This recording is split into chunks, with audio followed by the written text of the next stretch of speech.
Hey, what is up, my people? How's it going? Welcome to Shady Sports Network.com. I'm your host, Cedric Green at Said Sells Homes. It's my first interview of the year. I got a good one for you guys, man. I feel like I got a great story. Get you guys hyped up for the championship weekend. I'm not gonna, what I'm saying? What's up, Wayne? I'm not gonna hold you guys too much longer. I'm just go ahead and introduce him so we can get into it. We got my man. He's a professional tight end with the Pittsburgh Maulers, guys. Daytran Evans, and we got him here today to discuss his story. So, without further ado, Daytran, I'll just go ahead and let you introduce yourself, man. How you doing, man? Glad to be on the show. Glad to have you. I'll just start where I'm from Victoria, Texas, born and raised, all the way up until my junior year. Senior year, I graduated from South Oak Cliff in high school. After that, I went to Langston University for a semester, fall of 2016. I went to JUCO after that. So from all 17 on, I was at Eastern Arizona Community College. Then I ended up being a preferred walk-on to Baylor, spring of 2018. Tore my labrum. That was under the Matt Rule era. That was actually like his first official spring ball after his first season. Okay. It was cool to be a part of that program. I was around some good players like Jermichael Hasty, who's a running back now, I think, for the Jags. Man, there was a lot of guys there at Baylor that time. Denzel Mims, he was there. He was one of the receivers. I mean, I was around with that group. So Okay. I was around with those guys. And then after I tore my shoulder, I have transferred to Friends University. It's an NAI in Wichita, Kansas. Played my junior year there. Didn't play my senior year of college. I ended up Hold on. Before you keep going, man. Before you keep going, I wanted to stop you right there. You said you tore your labrum. So that's why I stopped when we were talking earlier. I was like, let's just get this on. You know what I'm saying? Go ahead and talk about stuff, if you want to, if you're cool with that. But I just wanted to, maybe take a second and touch on that moment, that time in your life when that happened, kind of what was going on mentally, kind of, what helped you, keep moving on and continue to play football. Well, as soon as it happened, I actually cried because Baylor was my dream school. I've loved Baylor since I was a little kid. I mean, like literally like 4 or 5 years old. It's like the colors attracted me, and I just had liked their uniforms, and I was always a Baylor fan. So, and, growing up, I was like, oh, I always want to go to Baylor, but in my mind, how realistic was it? But when it actually happened, I was like, the first day I was on campus, I'm like, wow, I'm actually at Baylor. I was taking pictures, snapping it up, and at the cafeteria, I just felt like I was at Disneyland as a child. So just to fulfill my dream, I was already happy. But then we were doing some drills of spring ball, and I did a spin move, and my arm got caught up in the defensive end, and I just felt my shoulder pop. Mm-hmm. It was just like an immediate, just burning sensation going down my arm, and I just started crying. And I wasn't crying because it hurt, but it wasn't like I was crying because I was just upset. Like, man, I've worked this way through spring ball, and I was feeling pretty good about it. And now this happened. So, and I cried for like 2 days, man. I was just in my room, just like mad. It's just very frustrated, man. What kept you going, though? I mean, obviously, you're here now. What kept you pushing forward? And even though it sounded like you had to kind of change up your plans, change up your goals. Well, I went through the rehab, and then I ended up finding out that like my transcripts, some of them didn't transfer over, so they're like, you're gonna have to sit out a year or two maybe. And I was like, man, I don't want to sit out. I'm trying to play now. So I got on Twitter and I was like, Division I transfer tight end, ready to come anywhere. And then James Tabor, he was the D-line coach at Friends University at the time, and he hopped in my inbox and was like, hey, man, I got a scholarship for you right now when you make it. And I was like, I'll be there in 2 weeks. Okay. So I got to Wichita. He showed me around, and then we were about to start fall camp, and I got to work, man. It was kind of like a redemption season for me. I just did what I could there, had a good season. I ended up posting for the NFL draft after that. I had an agent at the time that we thought it might have been a good thing to do. It ended up, I had a bad pro day, so it didn't work out. Okay, but then is that when you went to semi-pro or indoor football? So after that, I went semi-pro for a season Okay. with the Wichita Skyhawks. And I mean, I tore it up out there. You know, a lot of people are kind of take semi-pros like, oh, you know, I still get to play football, you know. But for me, I'm like, I need to use this as film. So I mean, whether it was there, because I mean, there's some athletes, people just think it's couch potatoes, but there's some athletes out in semi-pro that are young. They just didn't have, you know, maybe the resources, or they just were in trouble, or, you know, something. But there's still some guys out there. So I played everyone like I was trying to get to the NFL. So, you know, I tore it up out there. Okay. I was able to take that film, and it got me an indoor at the local team, the Wichita Force, when they were still in the CIF. I went to the Wichita Force, ended up getting cut after the second or third game, went back out to semi-pro, tore it up for the next season, took that film, went back to the Wichita Force. I got cut again, and then I went to Salina Liberty, if you're familiar with them, the CIF. I didn't get to see what happened with that because that was the COVID year. So we were like 2 weeks into camp, and they shut it down to that COVID year. So like that summer of 2019, went back out to semi-pro, and it just kind of played semi-pro all the way up until last year. Coach Michael Coleman, he was the head coach of the Wyoming Mustangs up in Gillette. Mm-hmm. And he reached out to me, and he gave me another shot at indoor. And at that point, I was like, man, you know, I was just kind of like, you know, I guess semi-pro is going to be my ceiling, you know. But I just kept playing. Like, a part of me was like, and another part of me was like, man, you can do it. Somebody has to give you that chance. Like, so Coach Michael Coleman was the one that gave me that chance. Our first game in Dodge City, and I had, I think, 2 touchdowns, like 5 or 6 catches. I mean, I went crazy. And it just, like, after the game, I just came to tears because, you know, one, I've been told, you know, tight ends don't play arena football. You know, it's not possible. You're too heavy, this and that. But, I mean, I just proved them wrong. I mean, how often have you seen someone that's 6'5", 260 come in high motion? So I would say, you know, I was just trying to prove everybody wrong at the moment, prove them I could play. You know, indoors all I had, so I made the best of it. And that one game, it was able to catch the attention of Lonnie Young for the USFL Maulers, the GM, and he said there was one catch that really caught his attention. It was a jump ball in the end zone. I went over to the guy and caught it and fell back against the wall. And so Is that the video you sent me? It might be the video I sent you. I think so. Let me pull that up. I can play that really quick. Yeah, man.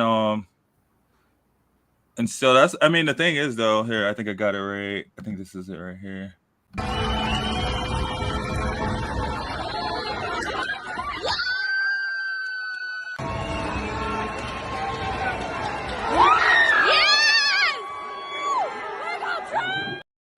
Yeah, man. So, I mean, I think what I feel like I'm getting from all of this, man, is, you know, like, you just didn't stop. You obviously had a vision or a place you wanted to be. Like, what is your why do you play football, if you don't mind me asking? Like, what got you involved in football? What kept you in football?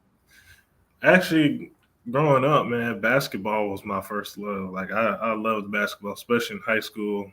I mean, I played football because I could catch and, you know, I was big. But, man, I love basketball. But where I was from, I was the tallest. So, you know, I was 6'5" at post. And in the real basketball world, 6'5" is point guards these days. So, yeah.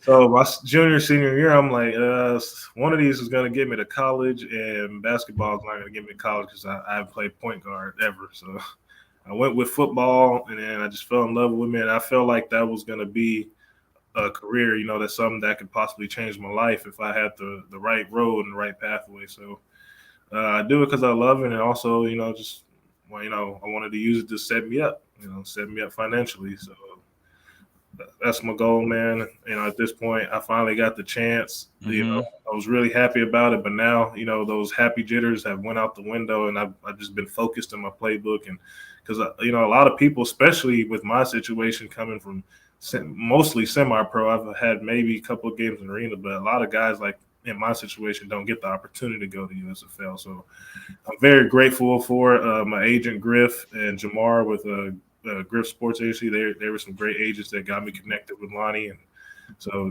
they did their work. Now it's time to do my work, and my goal is not to stop here. Hopefully I'll be in somebody's NFL camp soon. Yeah, man. I mean, shoot, bro, your determination. I mean, I feel like most people would have given up at least, after going back to semi-pro for the third time, like they would have just been like, okay, I'm going to do something else. And just for the fact of, like, and I mean, Sam's more involved with the alternative leagues than I am, and I'm trying to get more involved this year. But it's amazing, like, how many options are out there. It's like you said, some guys out there, they maybe just like to play the game, as a hobby and stuff. But there's guys out there like you that are out there grinding, man, like really putting in the work, bro. So like during your off season, like what are you doing to keep yourself in shape? I'm training. I wake up at 5 in the morning. I do my weights or my total body workouts in the morning. I'll go to work 9 to 5. When I get off work, I either go run a mile or I'll go to the football field and do like my speed stuff, my footwork. I work with my receiver coach, Rob, Coach Robinson. He's on Facebook. People can hit him up. Or I'll go just with my quarterback from high school. We'll throw. So I'm just staying active, keeping my hands active, footwork, and it's.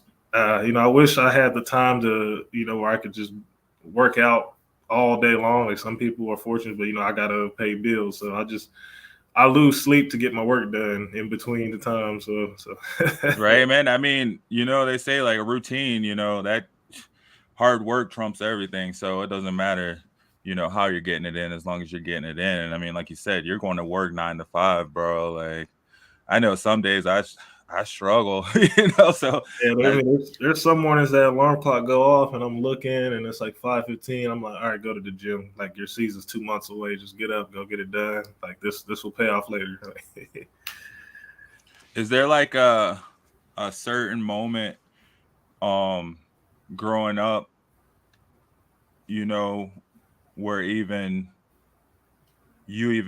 because I mean, I know you said, you felt like football was the better option for you, but I mean, even to get into football, was there like a certain point, maybe in Pop Warner or something, in high school where you're like, okay, like I like tight end, or I like football, I like hitting people, I'm gonna make sure I understand this game. You want me to be honest? Yeah. It's gonna be the summer going into my junior year in Victoria, Texas, Victoria East High School, our 7-on-7 program. Okay. That's when I really was like, okay, I can play football. I mean, I know it's 7-on-7, but at that's the size I was just running routes, route linebackers up, catching the ball. I mean, I was probably in the end zone three times a game, and then my confidence just shot up, and that's when I was like, okay, this football thing might can work. Okay. Were you always like sit towards tight end? I mean, I know like at younger ages they don't necessarily have tight ends, but like, was there a position that you had your eye on though? I've been outside receiver my whole career, all the way up until my junior year. They were kind of like, okay, hey, you're 6'6". I was like 6'3" at the time, and I was about 225. They're like, hey, we're gonna put you at tight end, and I was kind of like, what's tight end? I knew about it, but in our offense, we were just 4 wide, and I was outside receiver. Mm-hmm. So they kind of, I'll be outside receiver. Sometimes I'll move into that tight end position, but my senior year is when I really all year long was tight end. I mean, 11 personnel, 12 personnel. I really was handing the ground my senior year, and then our first playoff game, I got moved back out to outside receiver just for game plan wise. So I felt back at home. But college is when I really, really, really just started getting introduced to that tight end position, especially when I went to Baylor. Coach McGuire, Joey McGuire, was the tight ends coach at the time. I was able to learn a lot under him. So that's when I really, really got introduced to that position, like technique-wise and how to block certain plays and how to release and stuff. So that's when I really got into it. I mean, tight end's pretty intricate, right? You're not a receiver, you're not a a lineman, you're kind of a hybrid between both. So you got to know like what you're doing at any moment, what the the audibles are. I feel like it's not an easy position, man. it's almost like a quarterback and receiver because I mean you got to know your concepts and you got to know when you're down hand in the ground you got to know your blocking scheme because you're going to be double teaming with the right tackle. You may have to pull and leave the DN alone and block the alley. I mean it's a lot. So you know tight ends have to be one of the more smarter players on the field. Like you're like a Swiss Army knife for especially if you're athletic with an offensive coordinator can do some damage with the tight end. I mean look at the tight ends today, Kelsey. George Kittle, all those guys. I mean, that's a big money position these days. Especially if you got a good one, man. Especially if you got a good one or if you are a good one. Is there anything, I know you got your hands full, but is there anything like around your community you try to get involved with? I do some 7-on-7, I help with kids here and there. Actually, my next Saturday, my old AAU team coach, he reached out to me the other day and he was like, "Hey, can you come to the trial, next weekend?" He's like, "I want you to speak." And then I said, "Do you want me to speak or should I bring my shoes?" He was like, "If you bring your shoes, that's even better." So I was like, "All right, I'll knock the dust off these post moves and, just help the kids." So I love the kids. If football ended today, I'm going straight to coaching. And I have coached. I did some coaching up in Kansas. I was a receivers coach and offensive coordinator for a private high school. So if football leaves me today, then I'm getting straight to coaching. I'm going to coach football or basketball or something. Okay, so I mean, it sounds like you're pretty much going to be in sports your entire life, yes, regardless. I mean, that's awesome, man. And like I was saying earlier, it's all these alternative leagues. It's really cool to hear about them and see about them, and just my goal is I feel like on Shady Sports is just to help get that word out and show the kids that look like, hey, like, if this is your passion, whatever sport it is, just keep going. Because there are other routes, there are other ways to stay involved. A lot of people do see, the NFL or the NBA as like the pinnacle. And I mean, this day and age, you can find other lanes within other things, and I look forward, to checking out some of your games, man, this season, and really, because I have not watched any of the games, but I'm down for year-round football. Yeah, I am here for it, and I'm about to, start covering the CIF as well. So I'll be working with Rapid City. So okay. That's going to be really fun to watch too. But man, I mean, is there anything else you want to talk about? Anything you wanted to promote or anything with your brand? I mean, I just want to tell people like don't give up on your dream. Just keep going because it is possible. Like I say, you can be these leagues, the USFL, XFL. You can be D1, you can be NAIA, and you can be out of semi-pro. They're gonna find you if you're good. Like they'll find you. Just keep doing what you're doing. Keep promoting yourself. Keep posting your film. Get in agents' inboxes. Try to get an agent to talk to you. Just get yourself out there. Don't give up. That door doesn't close until you close it, but no one else can close it for you. What's your here? Let me put this up here. Get your page link. What's your social media handle? Man, let me see. That's how you know I don't be on it that much. Hey. My Instagram is Dtray DTRAY _81.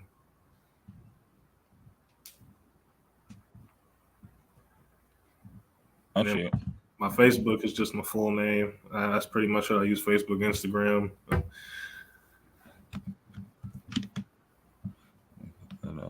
Heck yeah, man! It's been a pleasure having you on, bro. Like, thank you so much. I can't think of anything else. I mean, what was your favorite move on the basketball court? Probably just either a drop step, man. You can do a lot of things with the drop step, turnaround hook, or fake, pump fake underneath, and then another drop step turn. Sometimes it was just a simple spin move to the baseline, reverse layup. I had a good coach that actually, I think he's like top 10 in Texas scoring. Coach Stackman. He taught me a lot of stuff, man. I think he was like number 6 in all time scoring in Texas or something like that. So I was able to learn some moves from him.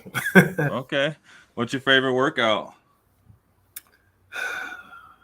Man, for some reason, I mean, like a lot of people chest press. I like chest press, and then just some full body hit workouts.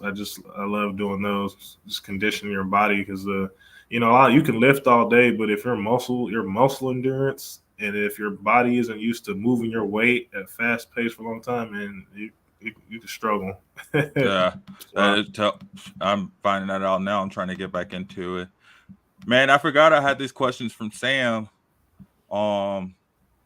They're more so around the Maulers and your team, but he wanted to know your thoughts on playing in Canton, Ohio this year.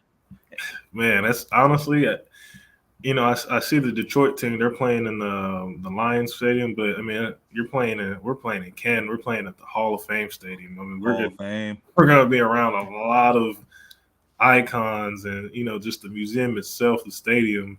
You never know who's going to be at our games. What NFL legends at our games, what NFL coach or scout's going to be at those games. I feel like that's going to be the hot spot this season, and it's going to be pretty cool. And we just changed our colors. We went to black and yellow like the Steelers. So it's almost really going to make you feel like you're like the little brother to the Steelers almost. Like that's gonna be pretty cool. Yeah.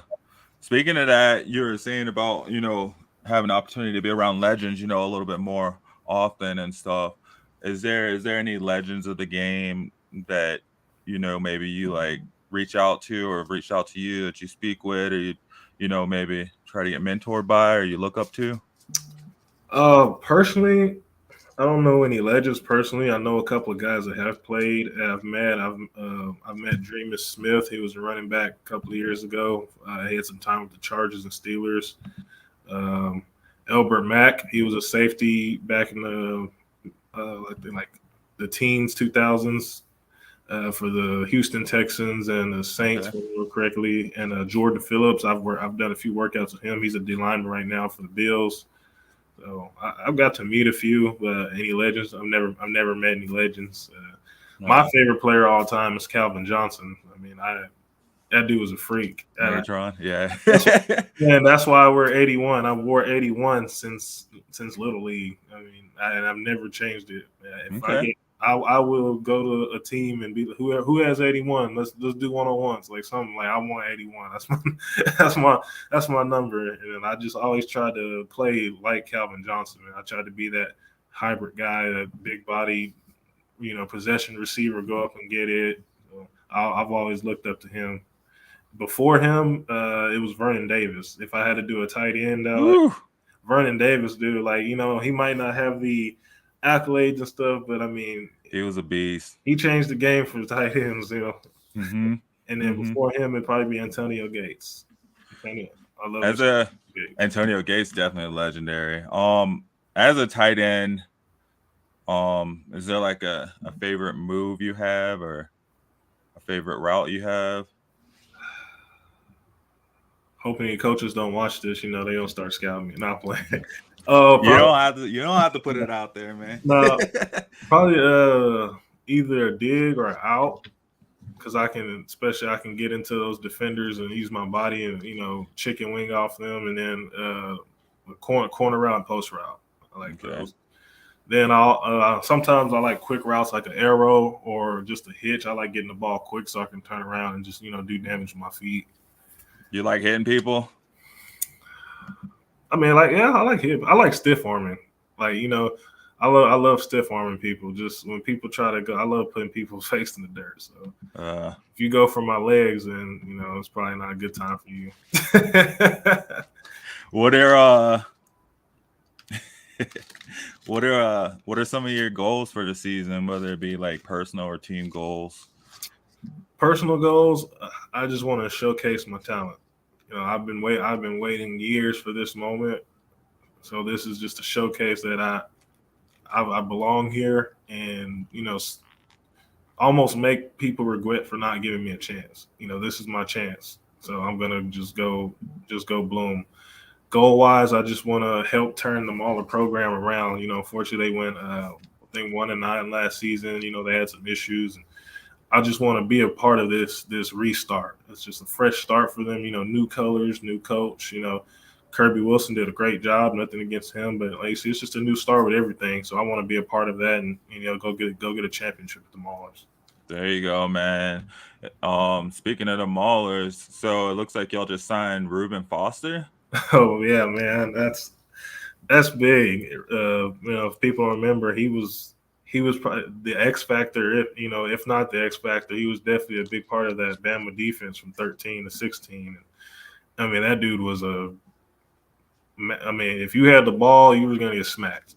Yeah, and he played with the 49ers. So I mean, that dude was running through people. I mean, I'm glad to see him get back on the field because now he's my teammate, so that's a good thing. Yeah, right? Do you think things like that, like adding, people like him, and then I mean, obviously players like yourself, do you kind of see a mentality shift in the locker room? Do you feel like there's a bit of a good feeling around there? What would you say the feeling is around there? It just shows me that the GM, Lonnie Young, and the coaches that play a part in recruiting, they're not playing. I mean, they're bringing in some heat, man. Yeah, especially because aren't you guys kind of competing with the XFL for players too? Yeah, I've been seeing a lot of transactions with this guy's going to XFL with XFL. This guy left the XFL to come to the USFL. So it's a war between players. So we'll see who's going to be locked in. By season time, what players are going to be there. Yeah, because that's what it comes down to. Whichever guys are playing, I think that's where. Our quarterback room is crazy. I know one of them. I think he was just with the Cardinals this past season. So I mean, we're gonna have NFL experience in the quarterback room. Our tight end room is great. We got I think his name's Artavius, but we call him Tay Lynn. He played at TCU, tight end at TCU, and Matt Subert. He's been in the spring league. He was with the Chargers for a little bit. So I mean, I'm gonna be playing with two other good tight ends, so that tight end room is gonna be great. Okay, shoot, man. I got your schedule right here. I'm looking forward to catching some games for sure. Oh yeah, it's gonna be a show. Hey man, I'm here for it. You guys turn it around and hopefully we're celebrating a championship. Shoot, I don't want to. I put it out there. Don't say you put it out there. We'll just say I'll put it out there. Hey, you guys. I manifest. There you go. That's what I'm saying. Look, shoot, man, your story is definitely a truth in that. You know what I'm saying? Like I said, you've been in, man. You just kept going. It just shows. Even you just kind of going through it and telling it. You're just like, yeah, I mean, I did this and then I went and did this. You didn't even make it seem like it was a setback because it wasn't. It was just a part of your journey, bro. And I'm excited to see the next chapter. You know what I'm saying? Man, to me, they're just stops to the top. That's all it is. Just get off the plane, do what you do, get back on next stop. There you go. Shoot, Sam's on. Sam said, "What's up, man?" Hey, what's up, Sam? Yeah. So, hey, man. I won't, hold you up too much longer. But it's definitely been a pleasure. I'll tell you this. I can tell you this on behalf of everyone else. You're welcome on whenever you want to, man. Yeah, I anytime. It was an honor being on. Hey, man, come back on. We definitely could use some more football experts too. Give us their bird's eye view on things. We talk a lot of trash on Shady's network, Shady Sports, man. So me and Sam be chatting it up at like 6 a.m. I mean, I'll be at the gym and we're texting. So. There you go, Sam. That fool never sleep, bro. I can tell. I mean, as soon as I wake up at 5, and you do your initial check your phone when you wake up, and I seen that green dot by his name on Facebook. I'm like, God, he's up early. I love his grind, though, man. It's helping us grow. But I don't think I have anything else unless you got anything else for me. No, that's it, man. It was just thank you for having me on the show. Definitely, bro. I'm probably be hitting you up. I know your season's starting up, so I would say, I'll probably be reaching out, mid-season, a few games in, see how you are, see how you're doing, man, and hopefully have good news. Okay, man. Appreciate it. Definitely, man. Always a pleasure. Shoot, you have a great day, my dude. I'm we got our Shady Sports video we've been trying to play, so I'm gonna just let that play. I think it's like 2 minutes, and then I'll close it out. All right. All right, bro. Have a good one. You too. This is Brett, and you're watching Shady Sports Network. Tune in, hit that like button. You might wonder, what do these guys do? Player signing announcements. I never in a million years thought you would actually come on to break this news. So without further ado, go ahead and tell everybody what happened today. Yeah, man. I just had a workout with the Cincinnati Bengals. Signing me right out. Without further ado, I'd like to announce that, I'll be taking my talents to Salina Liberty. This just in. The Major League of Football is reportedly collapsing, unable to pay hotel room bills, with players being kicked out of their rooms and hotel managers asking them to leave voluntarily without issue. And then we got Lions wide receiver Williams is debuting this week as a starter. That's something to look at as far as the eye test goes. And then another one on the eye test is Mostert might be coming back to Miami. And we can see if he has a role in this offense and see if he can be viable for the next couple weeks coming and help us in the playoffs and possibly towards a championship. That would be very nice because he's sitting on my bench right now.